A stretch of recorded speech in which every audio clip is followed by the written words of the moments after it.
स्वभाव और विभाव।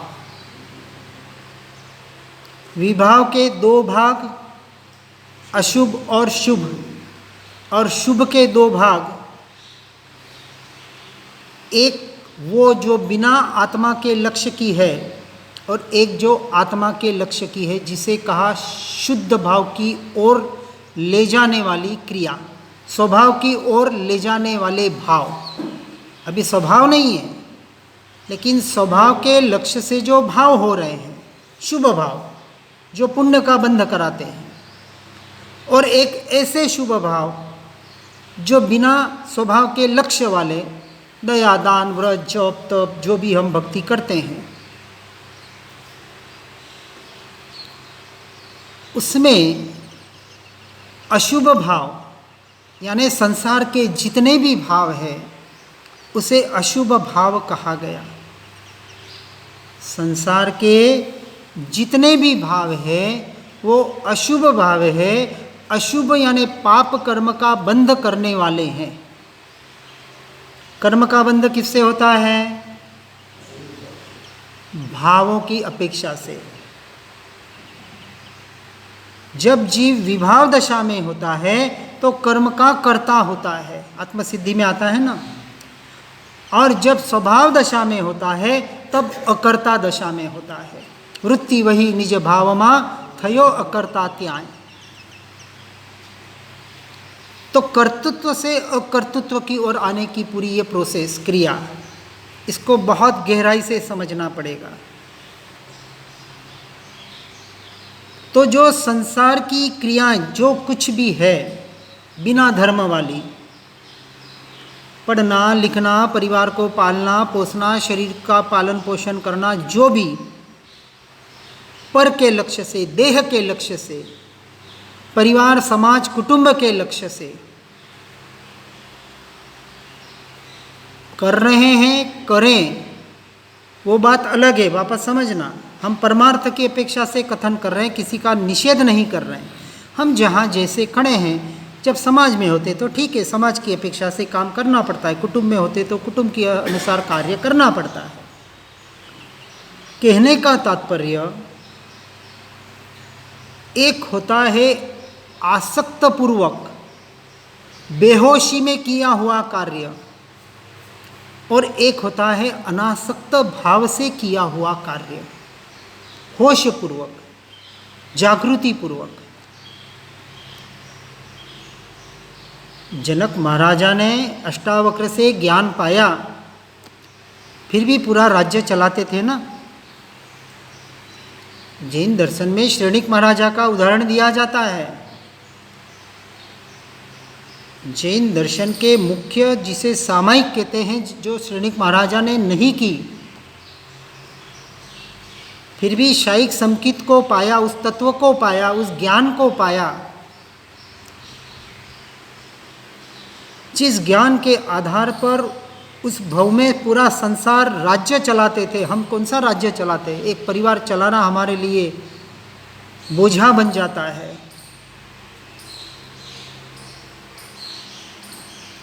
तो जनक महाराजा को अष्टावक्र ने इतना ही कहा, तुम मुनिम बन के, क्योंकि वहाँ जब तत्व की बात चली तब पहले वचन लिया कि जिस दिन जिस वक्त तू तत्व समझ जाएगा, जो मांगूंगा मुझे देना पड़ेगा। तो उसने क्या मांगा था?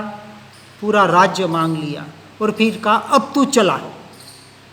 अब राज्य किसका? मेरा। तू कौन है? चलाने वाला नौकर है। भले राजा है, तुझे गद्दी पर ही बिठाऊंगा। जैसे कोई बड़ी कंपनी होती है, उसका मैनेजर होता है, मालिक हर जगह नहीं बैठता है। 5-10 कंपनियां हैं तो बड़े बड़े मैनेजरों को सौंप देता है। एक अपेक्षा से वो मैनेजर ही उस वक्त उस कंपनी का मालिक होता है। आप यदि उसके पास जाएंगे तो वो क्या कहेगा? हमारे कंपनी में ऐसा है, वैसा है, हमारी कंपनी ऐसी वैसी, सबसे अच्छी, हमारा माल सबसे बढ़िया बढ़िया, भले घटिया हो। वो जब बोलेगा तब हमारी मेरी फैक्ट्री है ये ऐसी मानकर बोलेगा, लेकिन भीतर श्रद्धान में क्या होता है, मेरा कुछ भी, जो तनख्वाह मिलने वाली है उतना ही मेरा। बैंक का कैशियर होता है, रोज करोड़ों रुपए गिनता है, लेकिन वो उन करोड़ों रुपए को अपना नहीं मानता। सबसे बड़ी भूल हम ये कर रहे हैं,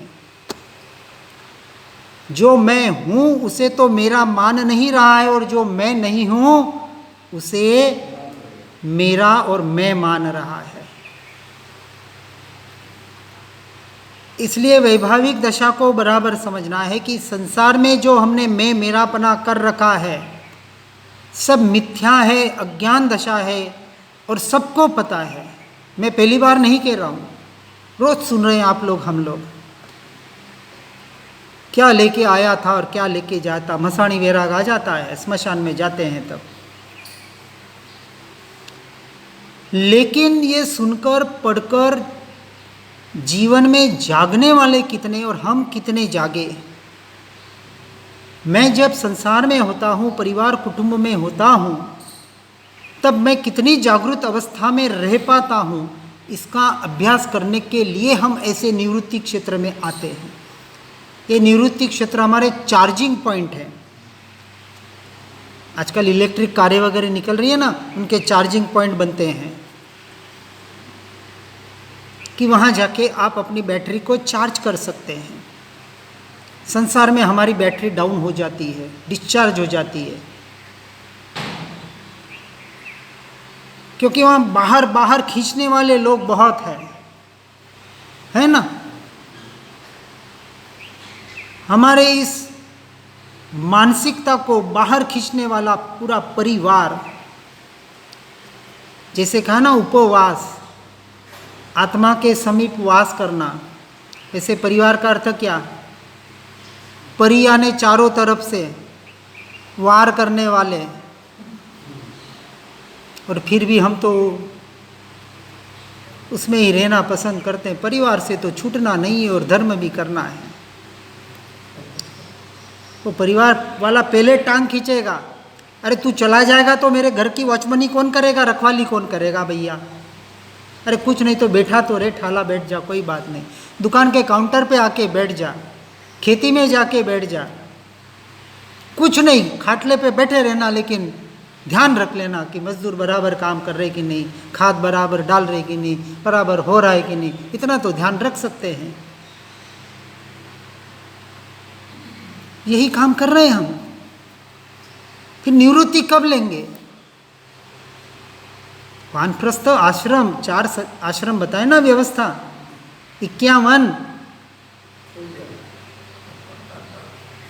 और 60 में संन्यास्त। अब सभी 60 के ऊपर वाले हैं, कितने सन्यासी ये बताइए यहाँ।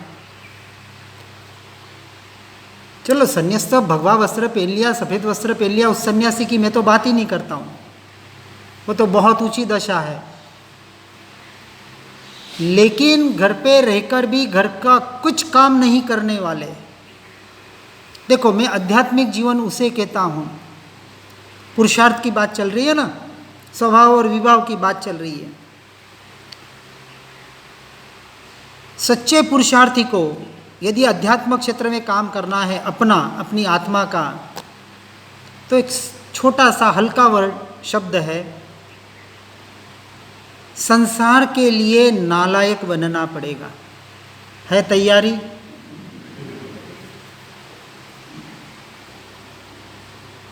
कहना चाहिए तो नालायक किसी लायक नहीं है, जाए तो सोने पे सुहागा, बोझा बन के बैठे हैं। ये जो परिवार वाले को लगे और उस वक्त आपके जीवन में अध्यात्म हो, तो सच्चा लायक बन सकता है, इस मार्ग के लिए सच्चा पुरुषार्थी बन सकता है। यही तो बात हम कह रहे हैं। लेकिन हम नालायक बनना नहीं चाहते हैं। संसार में कहीं ना कहीं समाज के लिए, राष्ट्र के लिए, कुटुंब के लिए, पर इस शरीर के लिए कुछ न कुछ तो लायक बनना चाहते हैं।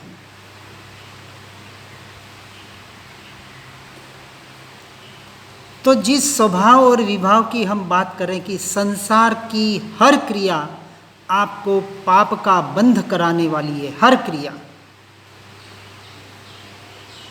अब अशुभ से छूटकर जब जीव शुभ में आता है, शुभ के हमने दो भेद किए। एक मात्र जो व्यवहार के आधार पर, अपने परंपरा संप्रदाय के आधार पर क्रियाएं कर रहा है, दया, दान, व्रत, जप, तप, यात्रा, ध्यान, जो भी करे, मन, वचन, काया की क्रिया को जो अपनी क्रिया मानता है, मन, वचन, काया की क्रिया से जो धर्म मानता है, बात समझना बराबर, यानी जड़ की क्रिया। मन, वचन, काया जड़ है कि चेतन है? पक्की बात, जड़ है। और जड़ और चेतन एक है कि भिन्न है? थोड़े भिन्न कि पूरे भिन्न? संपूर्णतः भिन्न। जड़ जीव का कुछ कर नहीं सकता, जीव जड़ का कुछ कर नहीं सकता, ये बात तो पक्की है।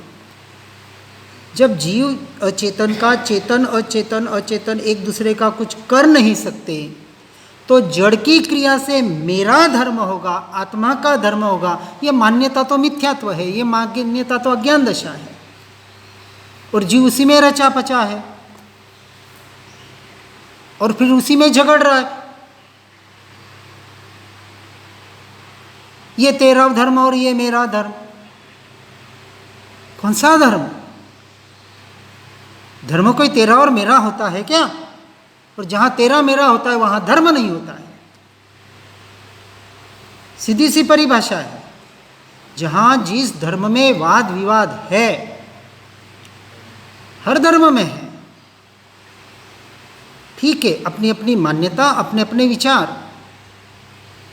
अनंत अनंत भाव भेदती भरेली भली, आगे अनंत अनंत नय निक्षेपे व्याख्यानी छे। अनंत भावों से और अनंत नए निक्षेपों से भरी हुई यह परमात्मा की वाणी, नए दृष्टिकोण, जैसे कहा ना आँख, जैसे दो आँख है वैसे दो नए हैं, एक व्यवहार नए और एक परमार्थ नए।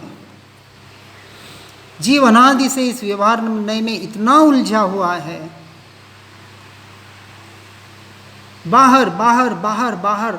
सीधी सी बात यहाँ हम समझ रहे हैं कि मन, वचन, काया ये जड़ के परिणाम मात्र है, और जड़ की क्रिया मेरी, मुझ, आत्मा की, जीव की कैसे हो सकती है?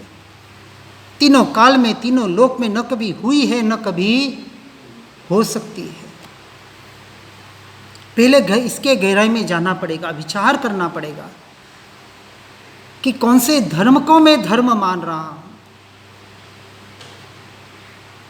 कहा जाता है कि यह जीव जितनी बार नरक में गया उससे दोगुना स्वर्ग में गया। कितना? डबल। क्यों?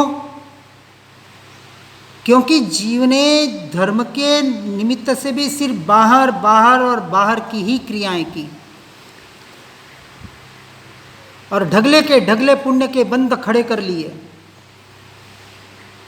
बहु पुण्य केरा पुंजति शुभ देह मानव नो, ये भी पुण्य का उदय है। 84 लाख योनियों की अंतिम योनि, यहां से भटक गया तो सीधा नरक निगोद में, तिर्यंच में। अरे कहीं भी जाए भव भ्रमण 84 का चक्कर तो चालू ही रहेगा, जब तक सत्य धर्म को नहीं समझेगा और समझकर सत्य पुरुषार्थ नहीं करेगा तब तक। इसलिए सत्य धर्म को और उसके बाद सत्य पुरुषार्थ को, दोनों की अवस्था को, व्यवस्था को अच्छी तरह से हमें समझना है। आज दिन तक धर्म के नाम पर बहुत बाहर भटकना हुआ, क्योंकि सत्य धर्म की पहचान नहीं हुई, और कहीं ज्ञानी पुरुषों के द्वारा सत्य सुनने को मिला तो उसे ग्रहण करने की हमने पात्रता तैयार नहीं की। पात्रे आत्मिक ज्ञान, आपका पात्र उल्टा है। उल्टी बाल्टी नल के नीचे रख देना और नल जोर से चालू कर देना, कब भरेगी बता देना, कभी नहीं भर पाएगी। नल तो फुल चल रहा है, अरे अनंत ज्ञानियों की कृपा निरंतर बरस रही है। कितने ज्ञानी? अनंत ज्ञानियों की। ठीक है, हमें इक्के दुक्के मिले होंगे, ये एक भाव की बात है। केवली आगळ रह गयो कोरो, ऐसे सर्वोत्कृष्ट ज्ञानी हमें मिले थे, फिर भी क्यों कोरा रहा? क्योंकि वहाँ भी वखाण किसका किया? आहा, परमात्मा ऐसे, परमात्मा की वाणी ऐसे, देखो परमात्मा का रूप, देखो ये परमात्मा की सारी महिमा, सब कुछ महिमा महिमा महिमा किसकी आई? बाहर की और बाहर की आई। लेकिन परमात्मा जिस तत्व को बता रहे हैं, जिस परम आत्मा की बात कर रहे हैं, जिस स्वरूप और स्वभाव की बात कर रहे हैं, उसको उतनी गहराई में लेने का हमने प्रयास और पुरुषार्थ नहीं किया। और आज भी कहीं ना कहीं वही अटकना हमारा हो रहा है। जब तक अपने स्वरूप और स्वभाव की महिमा नहीं आएगी, इस संसार की सर्वोत्कृष्ट कोई वस्तु होगी तो वो मैं हूं, मैं आत्मा। किसके लिए? मेरे लिए। अहंकार नहीं है। अहंकार तो तब हो जब सिर्फ मैं आत्मा सर्वोत्कृष्ट हूं, बाकी सब नीच जाति के हो। यहां तो कहा दूसरी बात, साथ में ये भी विचार करना, सभी जीव सिद्ध सम, सभी जीव परमात्मा स्वरूप है, मैं अकेला नहीं हूं। निगो से लेके सिद्ध परमात्मा तक सभी जीवों का स्वरूप अपेक्षा से, स्वभाव अपेक्षा से अंश मात्र भी भेद नहीं है। तो मैं आत्मा भी एक परमात्मा का स्वरूप हूं, सभी जीव परमात्मा का स्वरूप है। परंतु जब मुझे मेरा कार्य करना है तो मुझे अन्य जीवों से भी कुछ लेना देना नहीं है। यहाँ पक्का स्वार्थी बनना पड़ेगा। संसार में तो स्वार्थी बनते हैं, जहाँ स्वार्थी नहीं बनना था वहाँ तो स्वार्थी बनते हैं, और जहाँ स्व का अर्थी ही बनना था वहाँ कहीं पहुंचकर वापस परोपकार में कहीं बाहर और बाहर लग जाते हैं। ठीक है, अपनी अवस्था के अनुसार जो भी कार्य करें, क्रिया करें, उसका कोई निषेध नहीं है, किसी व्यवहार का निषेध नहीं होता है। अपनी अपनी योग्यता से हर जीव को करना है, करना चाहिए। ऐसी जो वैभाविक दशा हमारी, मेरी, तो संसार से और संसार के क्रियाकलापों से पहले हटना पड़ेगा। जब जीव ऐसे व्यवहार से हटकर कुछ शुभ कार्यों में आता है, अशुभ से हटके शुभ में आता है, जहाँ वो कुछ अच्छा खासा पुण्य का बंध कर लेता है इन क्रियाओं के द्वारा, मन वचन काया की क्रियाओं के द्वारा, धर्म मानकर। इसलिए हमने 3 कैटेगरी बनाई। एक कैटेगरी जो शुभ भाव शुद्ध की ओर ले जाए, यानी अपने स्वरूप और स्वभाव की ओर ले जाए, उसे कहा सच्चा पुरुषार्थ, सत्य पुरुषार्थ।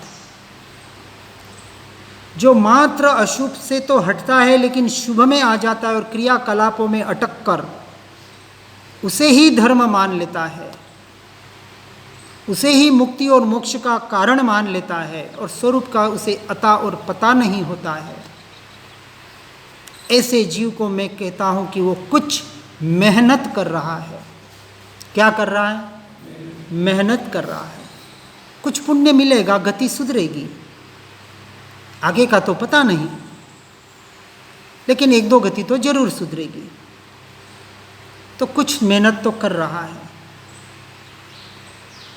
इसलिए शुभ कार्य के अलावा जो भी संसार के क्रियाकलापों में लगे हुए हैं वो सिर्फ और सिर्फ गधा मजूरी कर रहे हैं। हम कहाँ खड़े हैं विचार करना। गधा क्या करता है? सिर्फ बोझा ढोने का काम करता है।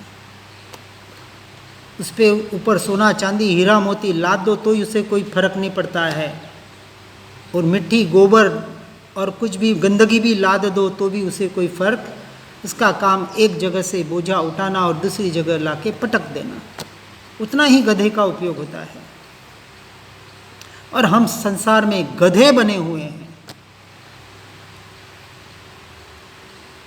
3 कैटेगरी, अपना विचार करना जो जो जिस कैटेगरी में है। और अब हमें करना क्या है कि हमें हमारी कैटेगरी को बढ़ाना है। यदि बढ़ाना है तो उसके सत्य स्वरूप को हमें समझना पड़ेगा। शुभ और अशुभ ये जो 2 भाव है, जो सिर्फ मन वचन काया पर आधारित है, जो कभी मुक्ति का कारण नहीं बनते हैं, संसार में भटकाने का ही कारण बनते हैं। कौन से? अशुभ यानी संसार की क्रिया, और शुभ दया दान व्रत जप तप भजन कीर्तन ध्यान जो बिना आत्मा के लक्ष्य के। हाँ, तो श्रद्धा की तो बात कर रहे हैं ना हम। श्रद्धा आएगी तो उसका लक्ष्य वो हो ही जाएगा ना, इसलिए श्रद्धा तक ही हम पहुंचेंगे, क्योंकि विषय श्रद्धा का ही है।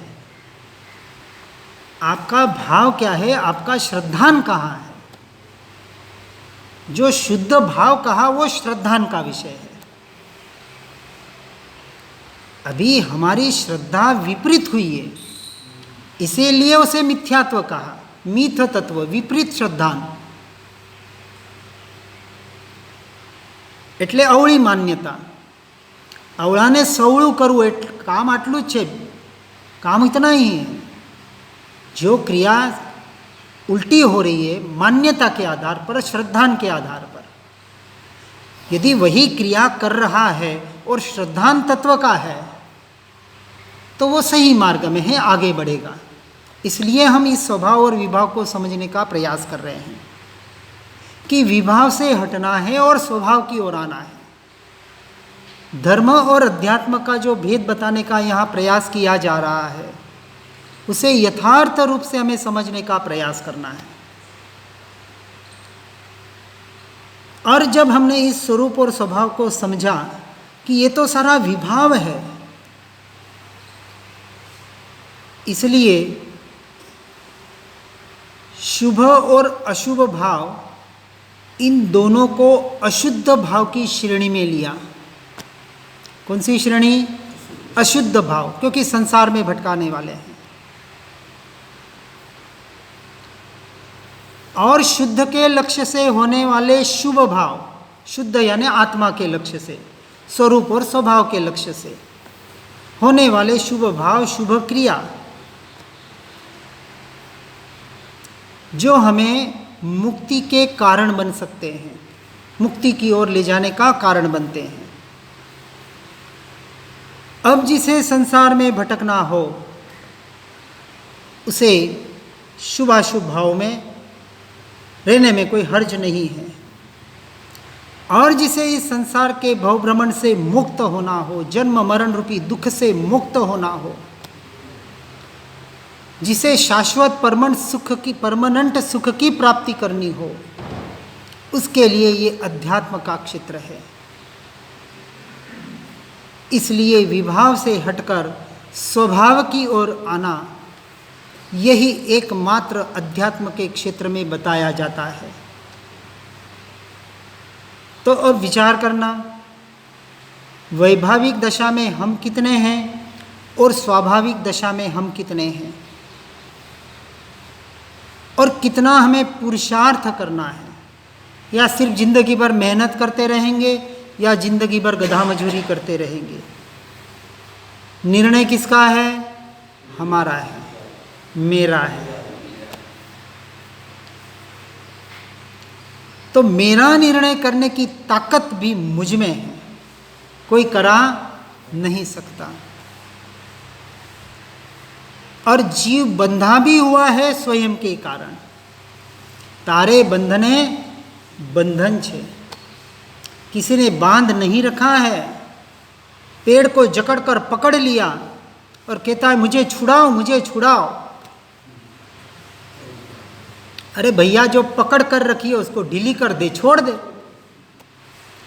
दूसरा दृष्टांत भी दिया जाता है, कोई ऊंट ले जा रहा था और उसको रस्सी बांधनी थी, रस्सी नहीं थी, तो उसको कहा ऐसी एक्टिंग कर ले, तो एक्टिंग कर ली तो वो बैठ गया। अब सुबह हो गए और उठे ही नहीं, तो कहा उल्टा कर ले उठ जाएगा, तो उठ गया। यही तो हमारी दशा है। बंधे हुए भी हम स्वयं से ही हैं, तो छूटना भी स्वयं से पड़ेगा। संसार से छूटने की बात आ जाती है कि कान बंद हो जाते हैं। हमें दोनों चाहिए भैया। ऐसा मार्ग बताओ, ऐसा कोई उपाय बताओ कि संसार भी न छूटे और मोक्ष भी, मुक्ति भी। दोनों की दिशा अलग है, आज मिलेगी न कल मिलेगी।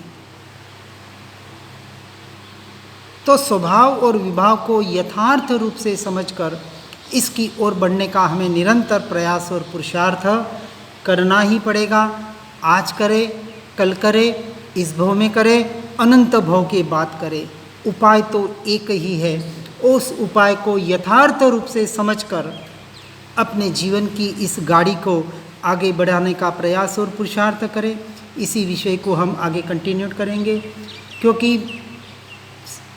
जिस वैभाविक दशा से हमें हटना है उसके स्वरूप को भी समझना जरूरी है, जहाँ हम अटकना हमारा हो रहा है, और उस स्वभाव को भी समझना जरूरी है जिसमें हमें एकत्व करना है अनंत काल के लिए, उस स्वभाव में जिसमें रमना है, जमना है।